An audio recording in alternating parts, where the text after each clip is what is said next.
Today I'm going to show you how to trim your tomato plants so you have a fantastic harvest. Hey everybody, Jerry with Lonely Pines Farm. Today I want to talk to you guys about trimming your tomatoes. So this can be a debatable subject. A lot of people think just let them go, let nature do its thing, and they'll be just fine. And for a lot of people that does work. A lot of people will just put them in cages and let them go, let them sprawl. They don't ever trim them, and they get plenty of good tomatoes. So if that's working for you, go ahead and keep doing it.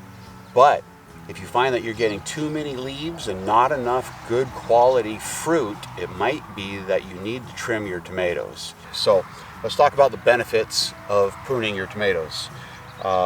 Number one, I would have to say, is probably to resist disease.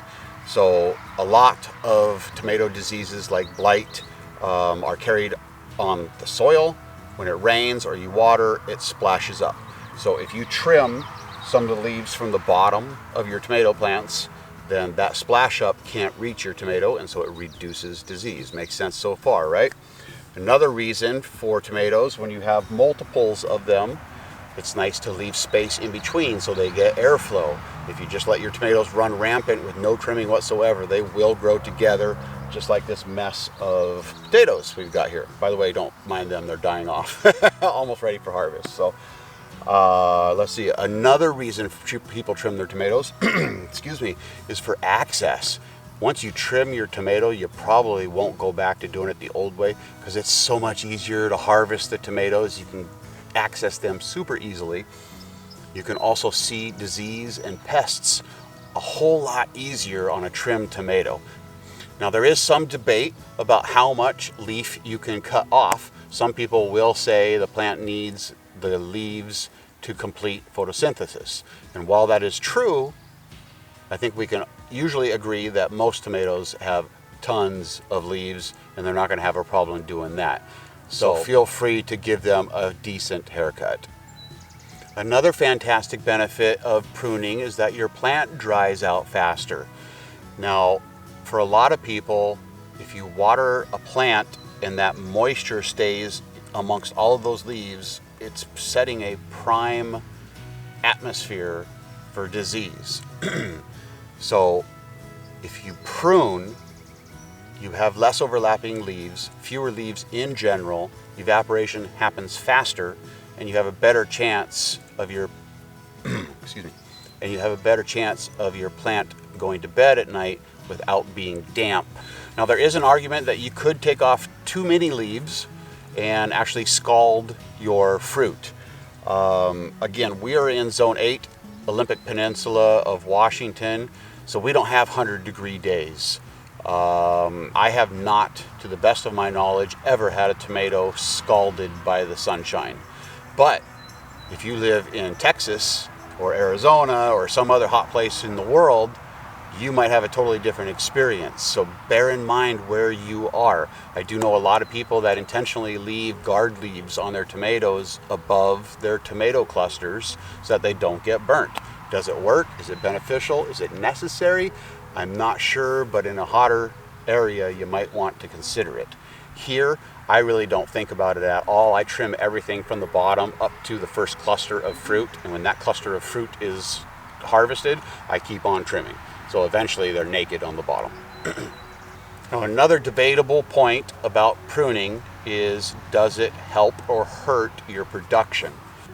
Well, let's think about what we're removing. If we cut off a sucker, which basically is a branch in the plant, and it turns into two main stems, it would grow double the fruit. In theory, that sounds great, but there is a limit to how much energy a plant has and can store. So if you have 10 main stems, you'd think you'd have a lot of fruit, but odds are you probably won't. The plant just doesn't do that. Or if you do have fruit, you have a lot of small, possibly not ripe fruit. Generally speaking, it is productive to remove some of the main stems. But then again, you've got to think about what type of plant is it. With a cherry tomato, I prefer to run a couple of stems so that I have lots of clusters But with an indeterminate, I much prefer to have a single stem or maybe a double stem so that the plant can really focus on those individual fruits. Another thing to consider when you're trimming is your tomato plant a determinate or an indeterminate?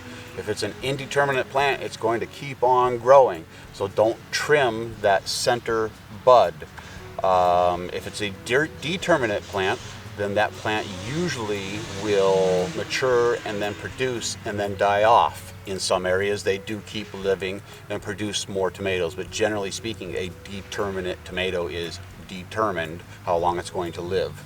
So in that case, I probably wouldn't do a whole lot of trimming except right at the very bottom to avoid that splash up of disease. But I would want all of those suckers and all of those fruits to still be there in a determinate variety. Is it a dwarf tomato? Some patio dwarf tomatoes are very, very small, and I don't think they really need anything trimmed off of them. Maybe, again, the one branch or two branches that are just touching the soil would be good to be removed. But other than that, I would let that plant grow.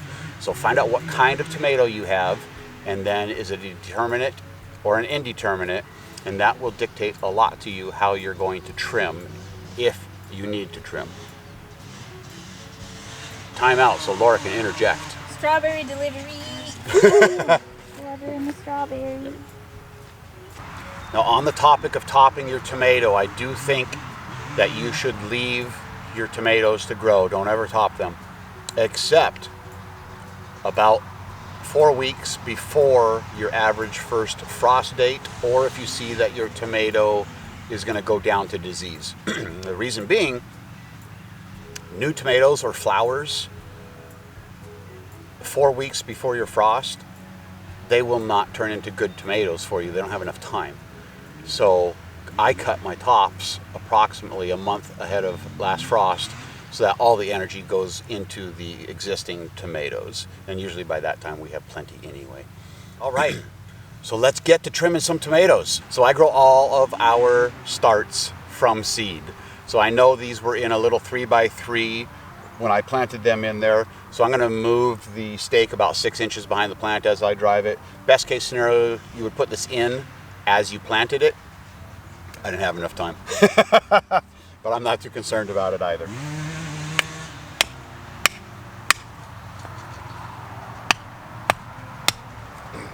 I'm gonna need a much larger stake for this. I'm just out for the moment, so I'm just gonna tie it to this so we can keep it up off the ground and protect it from the wind. Okay, so the first thing we need to do is get this guy up off the ground. So I'm gonna carefully stand him up. And then we can see, actually we can't see very well, so let's trim a branch here. Okay, so this is touching the ground. I don't want anything touching the ground, so this is gone. So let me get rid of a couple of these leaves real quick here so you can see. I prefer to do all of my pruning with a nice sharp pointed pair of scissors so I can really get in there and cause less accidents. So this branch again, touching the ground, so I'm gonna get rid of it. Gone. Okay. This branch over here, touching the ground, get rid of it. Okay, so this part down here, this piece is actually a sucker, which I will explain here in a second, but I also want it gone because it's just too close to the ground. So just getting rid of that. Okay, so now that we're looking at this plant, here's our main stem, and this leaf that I just cut off, this is an elbow, and this that's growing out of it is a sucker. This whole piece right here, if I leave it long enough, it will grow and it will have tomatoes and it will fruit, okay? But it's very close to the ground and I'm trying to train my tomatoes up and it's just gonna be in my way. I don't want it there. So I'm going to remove that as well. Okay. Now I've exposed the main stem and I'm going to tie it off so that we don't have any more problems.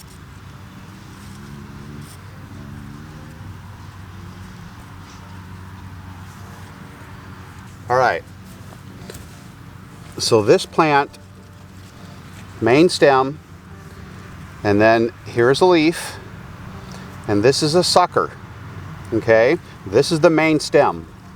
You can tell it's the main stem because it's bigger, healthier overall, but this one branched very early, and so it's very close to the height of this one. Okay, so I don't want this leaf, it's touching the ground, and normally I would cut this sucker out and remove this if this was a beefsteak tomato. But this is a sauce tomato, and I want a lot of them, so I'm gonna let this second main stem grow. But I am going to remove the leaf.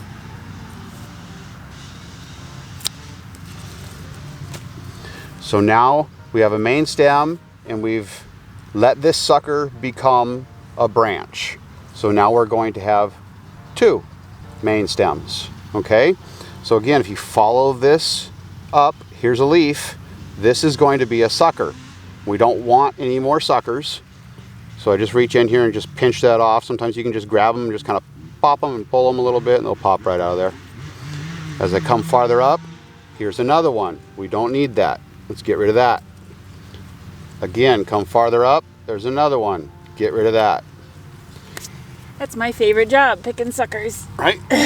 now you start getting up here where there's actually flowers coming in, and while you might think that some of these are suckers or whatever, if you're not sure, just leave it. Okay, you can come back next week and you can do this again. Okay, so let me untie this real quick so we can actually tie this up properly. Just wanted to get that tied back there a little bit so that you all could see inside. Of course, now I can't get it undone.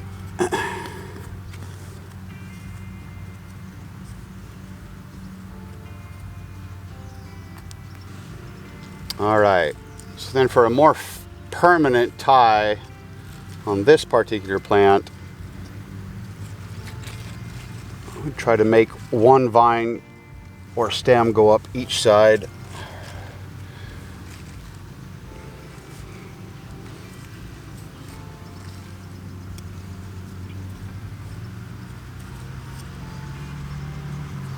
And when you do tie, make sure you always leave room for growth. These plants should be around for a while, so that will support that just fine for a while. Like I say, I'll get a taller stake behind here and I'll tie it up even higher. You could start bringing this piece in as well, tie those up. Let's go check out another plant.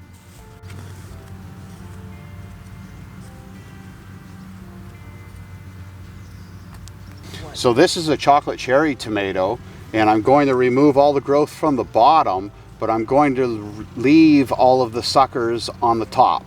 And the reason being is this is an indeterminate, and I'm going to let it go for hopefully 3 to 4 months, and a lot of these suckers are going to turn into other main stems and should give me a nice flush of cherry tomatoes. Again, I would not leave all these suckers on here if I was doing a beefsteak.